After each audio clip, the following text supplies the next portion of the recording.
Welcome to Casual Compliance, a show about the culture and philosophy of Commander through the Commander ban list. My name is Grams. My name's Chilibin.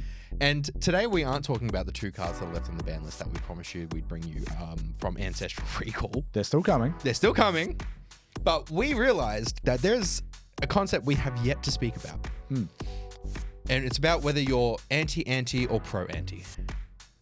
We're talking about Ante. We are talking about Ante.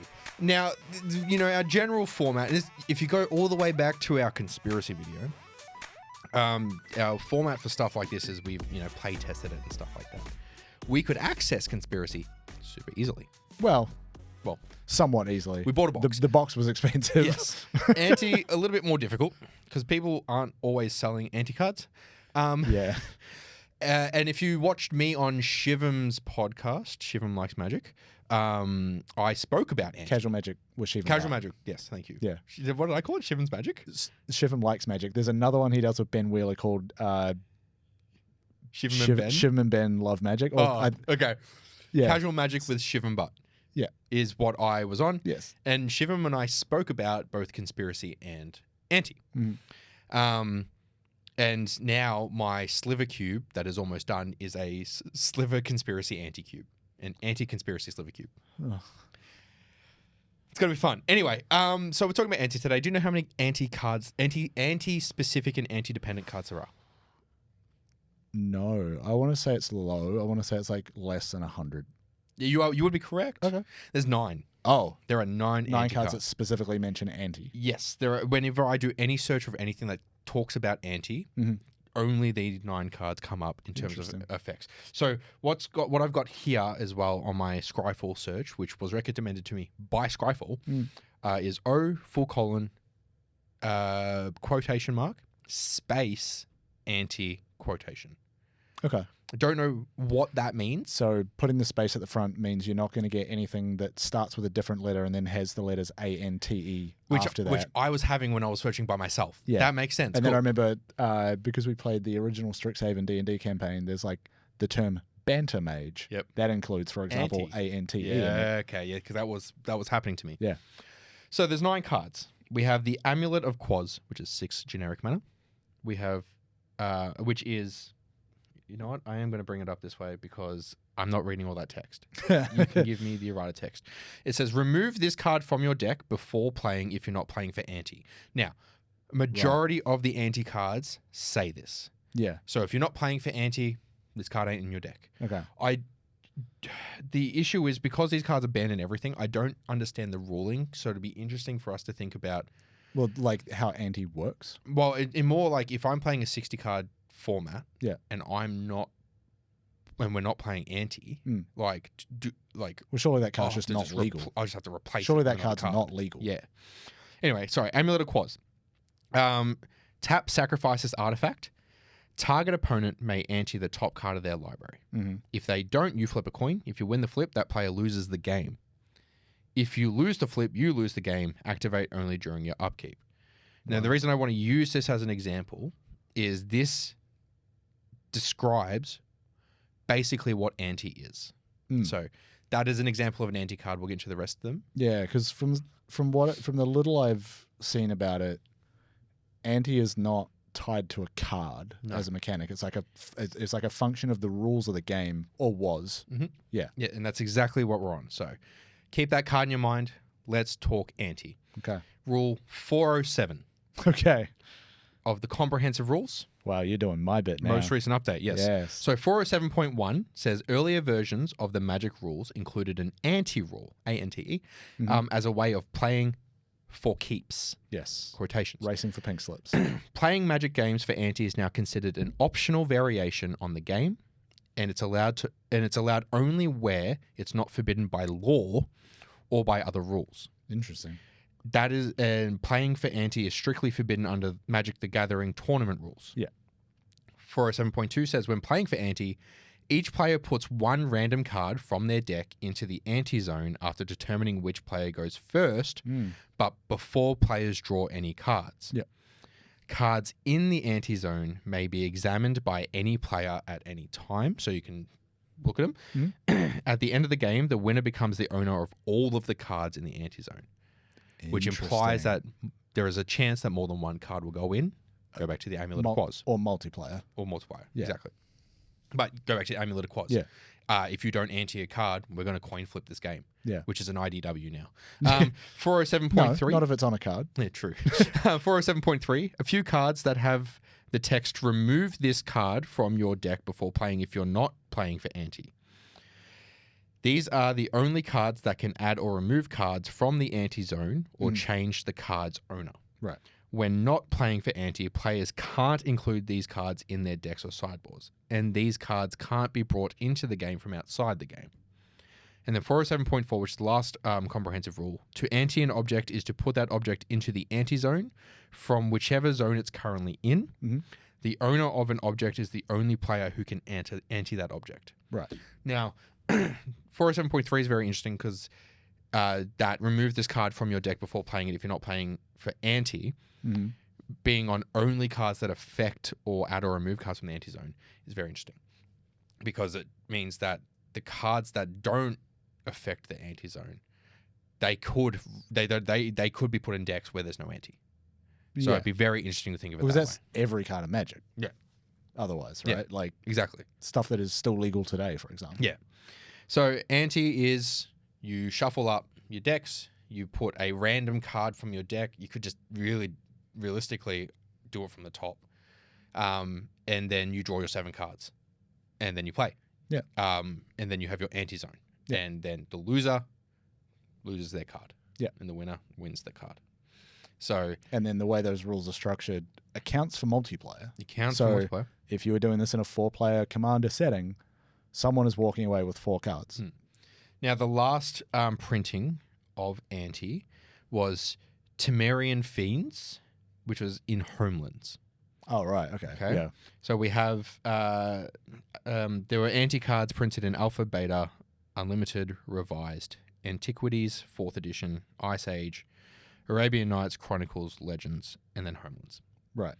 And And by then- that you mean cards that interact with ante. Cards that are specifically say ante. Yeah. Now, according to Mark Rosewater in 2015, he wrote a article called "Evergreen Eggs and Ham." It's not a Mark Rosewater article without a name like that. Mark Rosewater really likes to think he's funny. When the game began, you drew 7 cards and then put an 8th card aside. Right. The winner of the game would win the ante card from the opponent. Ante was never popular with the majority of players and was quickly turned into an optional rule and was later removed entirely from the game. So this was June 19, 2015, where he said that. Yeah. There is a very interesting mention of where it's not forbidden by law. Yeah. There are implications around, none of them substantiated, that I could find that suggest that due to American gambling laws as well, because there's different legalities of gambling, that's why they've dictated, if you're not allowed to gamble, ante is gambling. Well, yeah, because like this is by definition and design gambling. Yep.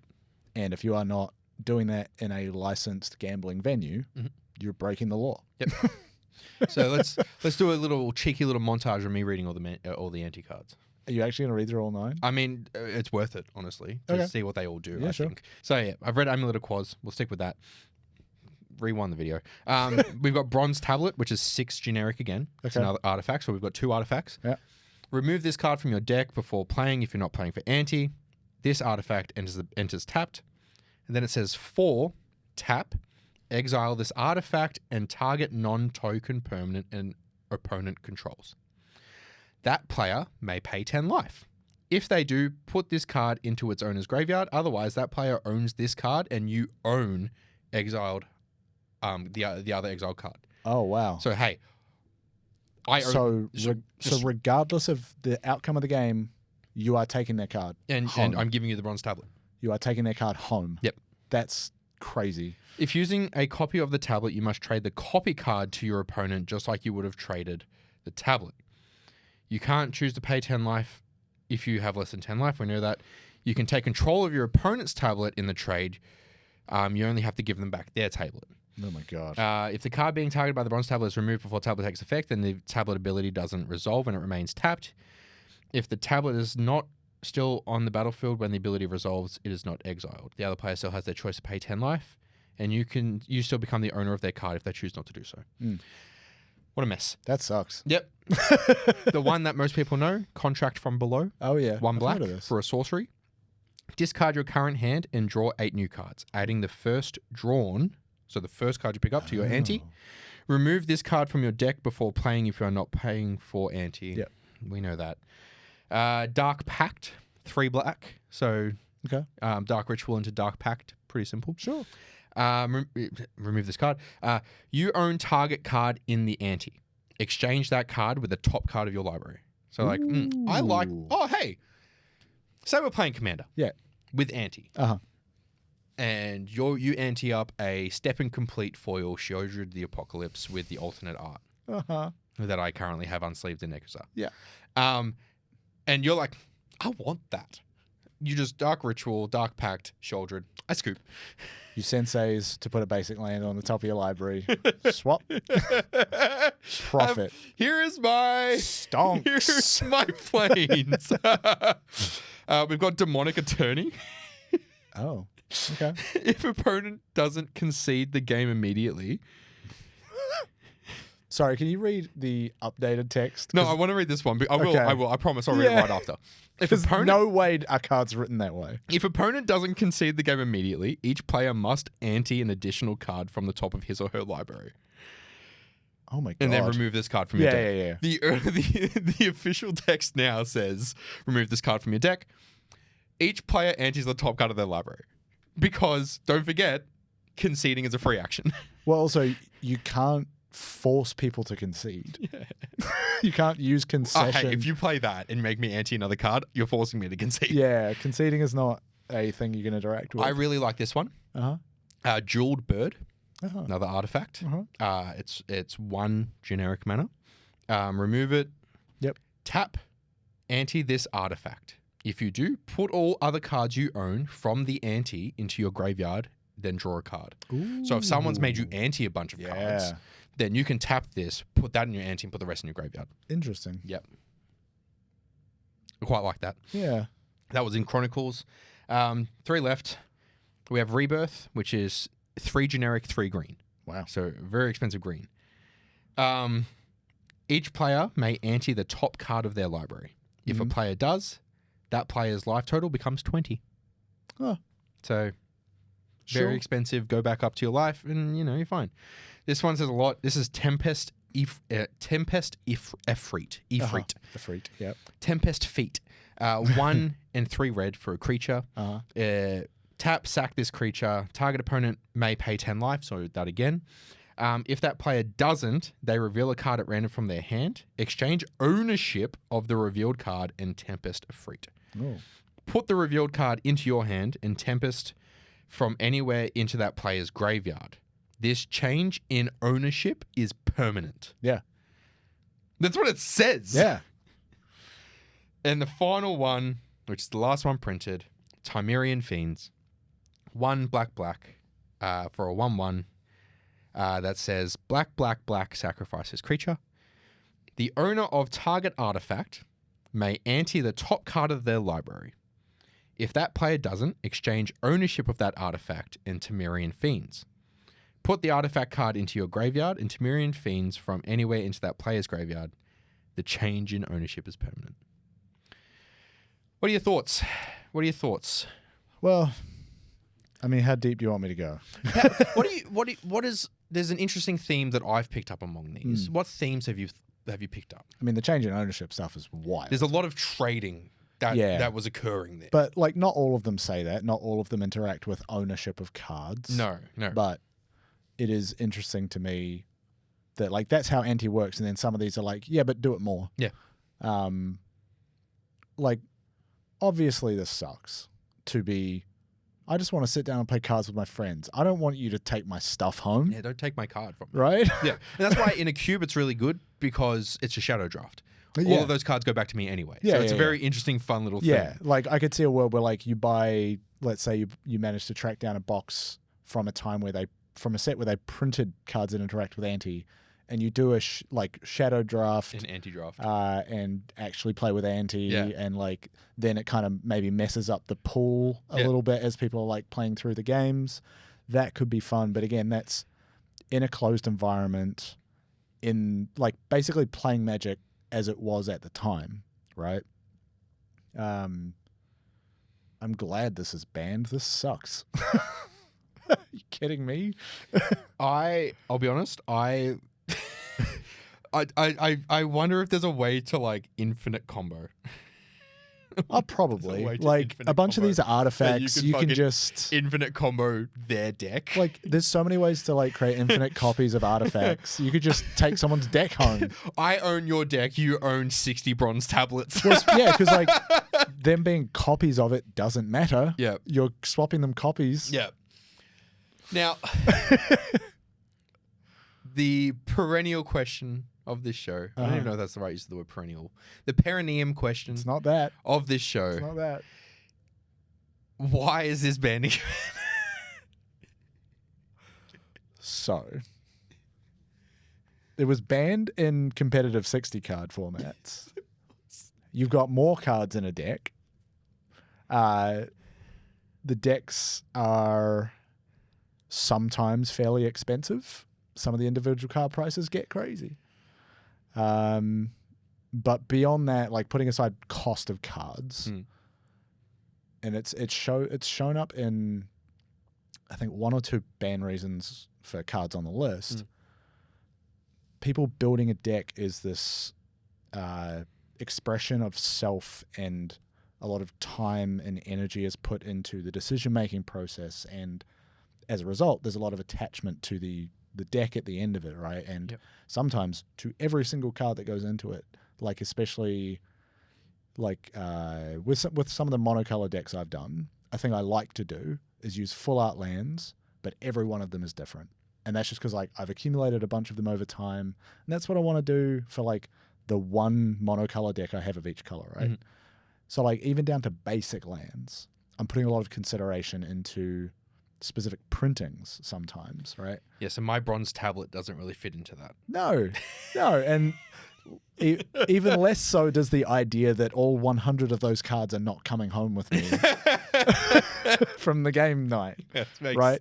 It makes a lot of sense. I think like if you, again, this is the thing that is always true about this stuff with Rule Zero and knowing the people you play with. Your pre-game conversations. If you want to do this and you can find people that agree, and you can just go do that. If you're all consenting adults, feel free to. Yeah. But the point of the ban list, and I feel like we're qualified to say that now as we near the end of it, it's about establishing the baseline that everybody operates on as a default. And then if you can discuss. Yeah, it's a casual social format. If you want to adjust it for a different experience, you are free to, and in fact encouraged to, by the people that curate the format. Yeah, exactly. Right? We don't need to be fucking spinning off 20 different CEDH subtypes every year just because someone's annoyed at the ban list. Yeah. Right? You can just do what you want. You don't. It doesn't have to be its own format. But I think, and Ante as a whole, there's no way this ever comes back. You and I are sitting down at the table. I put my deck down. You put your deck down. You reveal the top card of your library. It's a Plains. I reveal the top card of my library. It's an untap, unkeep, or unban membership from Casual Compliance. You've got to beat me. That's all you got to do. Go to casualcompliance.fun. Sign up. You win. You just don't even need the Plains. You stuck the landing on that. I didn't know where that was going. How fucking good I am. Anyway, come join us. Casualcompliance.fun. Well, speaking of it never being unbanned, and speaking of the way you like to deck build your monocolor decks, let's talk about unbanning Ante. Because I think I know why I'd like Ante unbanned. Have you ever actually played with Ante? Nope. Okay. But I have. I know exactly why I want an unbanned. Okay. How often is it someone think about the mindset behind the rules. Think about the vibes of the cosmic universe. What are you doing? We want Magic to be accessible. Yeah. We want Magic to look accessible. We want you to be able to go to a game shop, look at a table and be like, there is not a large barrier to entry to this. I do not need thousands of dollars. But a lot of the time at the You're moment, doing a lot right now. right now, Uh-huh. you go to a game shop, $5,000 deck, $3,000 deck, $6,000 Which gaming deck. store are you going to? Pre-con, my one in my head. So, if we bring Ante back, Uh-huh. everyone who plays their super expensive decked out decks with all the bling and shit on it, let's play Ante, baby. My $60 elf deck, that is 80 lands and like 50-cent elves. If I somehow accidentally win, that's it. I'm good. I've done my job. I got your $5,000 card. Cool beans, bananas. And if I lose, enjoy my forest, brother. So you are trying to pitch that Ante is good for the format. Ante will bring down the cost to enter Commander because people won't want to play their expensive shit anymore. Yeah. Because you're penalizing people for having expensive cards. Yes. Okay. Eat the like, yes, I agree with that. No, because like there's some logic to that. Like, yes, Magic's meant to be accessible. If we start, look, okay, hear me out. Yeah. We have a cost threshold for brackets. I mean, that's no. I'm just saying, if I'm playing like the thing is like there is no fixed price marketplace to peg it to. There are only three There are only three colors in Ante. There are only three actual definitive colors in Ante, and it's Jund, which is the best. Okay. Ante is the most Jund thing of all time. Could you? I'm gonna rip through your deck and then like raise it.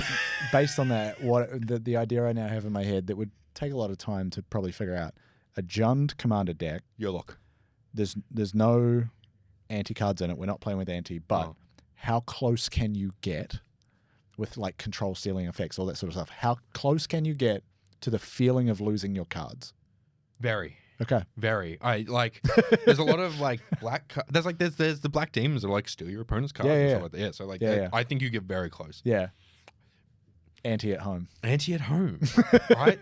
And like we will be playing Ante eventually because that sliver cube is almost done. Well, this was something I was thinking about before as we were talking about like closed environments and playing and like getting to experience things like this.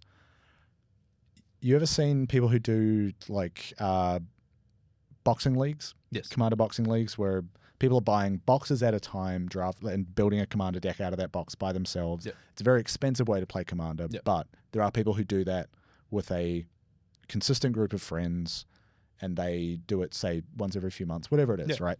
Like that's an environment where that could be really fun because you've got a small group that is opting in and the control change stuff that happens with Ante, like you could just agree, hey, once we're done with this round of boxing league, we give it all back because you know who had what set, so you know who owns what. Yeah.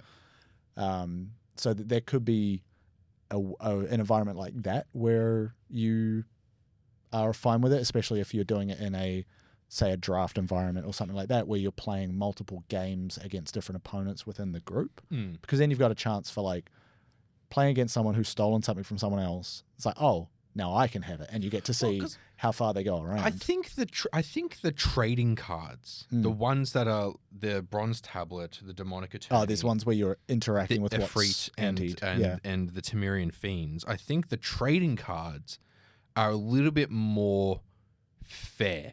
Don't get me wrong, not completely fair. No. But a little bit more fair than the ones that are like, oh, add more cards to the Ante pool. Yeah, or just how Ante works, which is just a card at random. Yes, and then like, take your card out. So I think, because I mean, don't get me wrong, hey, you own this card for good now. Yeah. Not fun. Yeah. But there's a chance to get it back. Yeah, but again, if you're doing it in that kind of like league environment with the same people, then it's like that change in ownership is permanent until the end of that sort of round of competition. Yeah. But again, that's not changing the rules. That's not unbanning anything. That's you as a group saying we're okay with this. Yeah, exactly. It's quite complicated because going off book a little bit here. Did you ever play the Yu-Gi-Oh! Game Boy Advance games? Yes, on emulators. There's the sacred cards. Oh, I don't know if I knew. Okay, that was the one where it was like the RPG where you walked around and you had to kick everyone's ass. No. That had Ante in it. Right. You had to Ante every game, but you picked your ante, Oh. and the level of ante dictated what the opponent anteed as Okay. well. Right. And also how difficult they were, like, because that's how difficult setting. Based on like rarity or something? Yeah, so if you anteed like a 7-star card, they Yeah. would ante also a 7-star card. Right. If you could pick what card you were anteing, do you think that would change it? If the opponents then had to match it, is that kind of like Well, that yes. Yu-Gi-Oh Let's example? say the opponents then had to Because match otherwise it. it's like everybody's just putting up a basic land. If you're on, right? let's say if you're on the draw, you pick the ante. Yeah, but then everybody's just picking basic land every time. So then what's I mean, the point? Not necessarily. Well, because no one wants to lose their shit. Well, hey, it's because everyone's a coward. Yeah, of course. Of course they are. But also, like, so the Pokemon competitive, like, the card game, not the collecting that everybody actually does. You mean scalping? Yeah, the way that the Pokemon TCG works is like you put up prize cards from your deck. No, that is ante. But every time you knock out one of the opponent's Pokemons, you take one of your own prize cards back. Oh, that's cool. Yeah. That's cool. And I think- Did you say Pokemons? Pokemon prize cards. Okay. Yeah, and so again, it's just random cards out of your deck, but it's a similar. It touches a similar part of this where you don't have that card in your deck to play with anymore, Okay. and you get it back at some point later. Interesting. Whether that's in Pokemon as you knock their Pokemon out, or in this case, at the end of the game, you get someone else's card instead. Yeah. Thank you for that, I guess. Yeah. Okay, and then the other question I have, which is always the unfair question I ask. If you had to decide whether conspiracy or ante was legal in Commander going forward, which would you pick? Conspiracy. Really? Easily. Why? Because you don't lose the things you own. Yeah, but there's no limit to the amount of conspiracies you're allowed to have in the conspiracy zone. What you're saying is if I had to pick one of those two, I would pick conspiracy. What? Ante's so much better. No, it isn't. Yeah, I want your shit. Like, all this does is reliably produce moments that feel bad after every game. Yes, this is just me saying I want your cards. You've got more and better cards than I do. You are not wrong. You heard it here first, guys. You have been collecting this game longer than I have. 2008, baby. Yeah. I will be very interested to see how these play. I'll be very interested to see what we can do with these in the cube. And I wonder if Do you have copies of these cards? I've ordered copies of these cards. You actually? Like just singles? Like individual? Just singles. Yeah. Because like there's only 9 of them. Yeah. There was a lot more conspiracies. Yeah. So true. The conspiracies, because I've done singleton for things that aren't slivers. Yeah. So the conspiracies and these combined, Yep. each booster pack should have at least a conspiracy or an anti-card. Okay, that's very good design. I like that. The worst thing about the cube I've made is because I've also put lands in it. I have to, once the cube is done and everyone's finished their drafting, I have to re-sleeve very specifically. Yeah. So I need things to be put away properly, Right. so I can try and keep it balanced, Yeah, but not okay. too balanced. I get you. But like I've basically made booster packs. That's cool. And it can be a 16-person draft. Oh, Yep, 720 card cube. that's nuts. So much fun, so hard. Yeah. If you in the comments have ever played Ante, if you're a .orgosaurus and played Magic when Ante was allowed, let us know what you think. Did you play Ante? Like, if you go all the way back to 94, how old were you? 5. I wasn't born. If you go all the way back to 94 when Ante started, I think it was literally 2 months before I was born. 3 months before I was born. What, when Magic started? Yeah. End of 93. I was born in April. Yeah. I think a beta was when I was born, maybe. Yeah, because we got you that. The beta pack. No, it was revised. And that was the week you were born, I think. Yeah. Or, yeah. Something around there. Yeah. Yep. But if you ever played Ante, let us know. And also if you didn't play Ante because it was shit, also let us know. Like, Homelands is one of the wildest sets, and I'm kind of glad. Homelands was the death of a lot of mechanics. For good reason. For good reason. Yeah. Never forget the apocalypse chime, guys. Remove every card from the game that was ever printed in Homelands. Next up, Homelands Box Brawl. Push. Oh, boxing league, but it's a Homelands box. It's just 4 boxes of Homelands. That's the worst idea. Oh my God, that'd be the worst. Yeah. It would be so expensive. Yes, it would. And for fucking nothing. Yeah. To have a poor experience. Someone call Rudy from Alpha Investments. I need 4 Homeland boxes. That's a deep cut. I don't think anybody that watches us knows Alpha Investments. Have you ever heard of? Yeah. Okay, cool. They're a well-known name. Look, I don't know, dude. I don't use the internet anymore. We went to an event recently, and people came up to me and said hello and recognized me, and I thought they were talking to me because of PAX. I wasn't even there. I couldn't help. We'll be at Spotlight Series Yeah. in Brisbane. That's it. If you see us, That's in about a month. come say hello. We might have a fun little game to play with you. We might. We might not. We might have a camera. We'll see. We should. You should. You checked a bag, right? Yeah. I don't know why I checked a bag. I'm not take. Well, I can bring my Commander decks with me. Come see us. Come see us Yeah. at Spotlight Series. Yeah. No I mean, one we're else. not like We're not there affiliated. as like special guests or anything. We'll just want you to be say, there. Yeah, we just want you to say hello. We're just down to chat. We're literally going to be playing Magic. Yeah. So like, come play Magic. Yeah, we paid for our tickets. We'll just be hanging out. Yeah, exactly. Fuck yeah. And yeah, go to casualcompliance.fun. Be an untap, unkeep, or unban member. Yeah. Any final thoughts on Ante? It's bad, and if you think it's not, you should examine yourself. And if you pick the Mael ending of Expedition 33, please see a psychologist. Thank you, Spider, for being a sponsor. Thank you. You want a high five? Yeah.